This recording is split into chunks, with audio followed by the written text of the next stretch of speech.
السلام علیکم ورحمۃ اللہ وبرکاتہ۔ وعلیکم السلام ورحمۃ اللہ۔ جی مفتی صاحب، میرا سوال یہ ہے کہ ہم زیادہ سے زیادہ نیکیوں کی طرف راغب کیسے ہو سکتے ہیں؟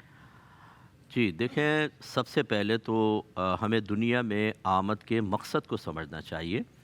اللہ تعالیٰ نے فرمایا کہ وما خلقت الجن والانس الا لیعبدون، میں نے جنوں انس کو فقط اپنی عبادت کے لیے پیدا کیا ہے، جس کا آسان سا مفہوم یہ ہے کہ اطاعت باری تعالیٰ کے لیے ہمیں پیدا کیا گیا ہے، نیکی کریں اور برائی سے اپنے آپ کو بچائیں۔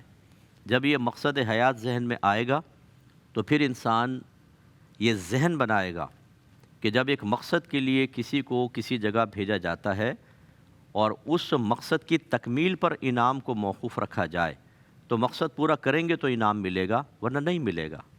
آپ ایک آفس جوائن کرتے ہیں، فیکٹری جوائن کرتے ہیں، آپ کوئی کام کر رہے ہوتے ہیں، اپنی سروس پرووائڈ کرتے ہیں اور اس کے آپ پیسے لیتے ہیں، تو کب آپ کو سیلری ملے گی، کب آپ کو پیسے ملیں گے؟ اس وقت جب آپ کام کمپلیٹ کر لیں گے، اور کام بھی اس طرح کا کمپلیٹ کریں گے جیسا کسٹمر چاہتا ہے، آپ کا کلائنٹ چاہتا ہے۔ اگر آپ نے ناقص کیا تو عمومی طور پہ ریجیکٹ ہو جاتا ہے۔ اس لیے اللہ تبارک و تعالیٰ نے ہمیں دنیا میں عبادت کے لیے بھیجا، تو ہمیں ویسے عبادت کرنی ہوگی جس سے اللہ تعالیٰ راضی ہو۔ جب یہ ذہن بنا لیں گے تو ہمارا پھر ذہن بنے گا کہ یار ہمیں نیکیاں کرنی ہیں، ورنہ دنیا کا آمد کا مقصد پورا نہیں ہوگا، اور جب مقصد پورا نہیں ہوگا، عمل نہیں کریں گے، کام نہیں کریں گے، تو سیلری کیسے ملے گی؟ اور ہماری سیلری کیا ہے؟ اچھی موت، ایمان پر خاتمہ، قبر جنت کے باغوں میں سے ایک باغ بنے، میدان محشر میں عزت، سیدھے ہاتھ میں اعمال نامہ اور جنت میں داخلہ، یہ ہے سیلری۔ اور یہ سب اللہ کی رضا کے تابع ہے کہ سب اللہ کی رضا حاصل ہوگی، سب ملے گا۔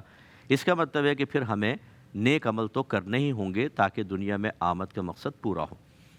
اور پھر اس کے لیے ایک ماحول بنانا ہوتا ہے۔ بعض اوقات ہمارے اپنے گھروں میں ماحول نہیں ہوتا، جس کی بنا پر آج کل ہمارے بچے جو ہیں وہ دین کی طرف مائل نہیں ہو پاتے۔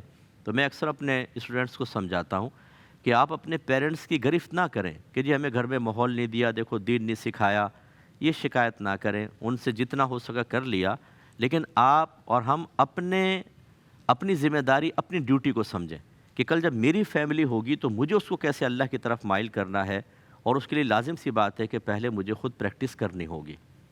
میں اگر اپنی فیملی کو ایک جنگل سے پار کروانا چاہتا ہوں اور چاہتا ہوں کوئی جانور نہ کاٹے، کوئی کیڑا نہ کاٹے، کوئی آفت نہ آئے، تو پہلے مجھے 2-4 دفعہ اس جنگل کو خود پار کر لینا چاہیے۔ اگر پاسبل ہو تو میں یوز ٹو ہو جاؤں گا، اور پھر میں کوئی غلطی نہیں کروں گا، اور ان کو میں بچا کے اس راستے سے نکلو یہاں شیر ہوتا ہے، ادھر سے نکلو یہاں سانپ ہوتے ہیں، میں آرام سے نکال کے لے جاؤں گا۔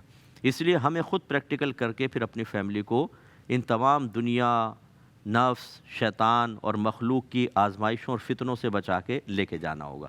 تو اچھی صحبت بہت ضروری ہوتی ہے، ذہن سازی بہت ضروری ہوتی ہے، استقامت بہت ضروری ہوتی ہے۔ یہ چیزیں جب ہوتی ہیں تو پھر دل نیکیوں کی طرف مائل رہتا ہے، اور انسان نہ صرف خود بلکہ اپنے وسیلے سے، اپنے فیض سے ہزاروں کو انشاءاللہ نیکیوں کی طرف مائل کرنے میں کامیاب ہوتا ہے۔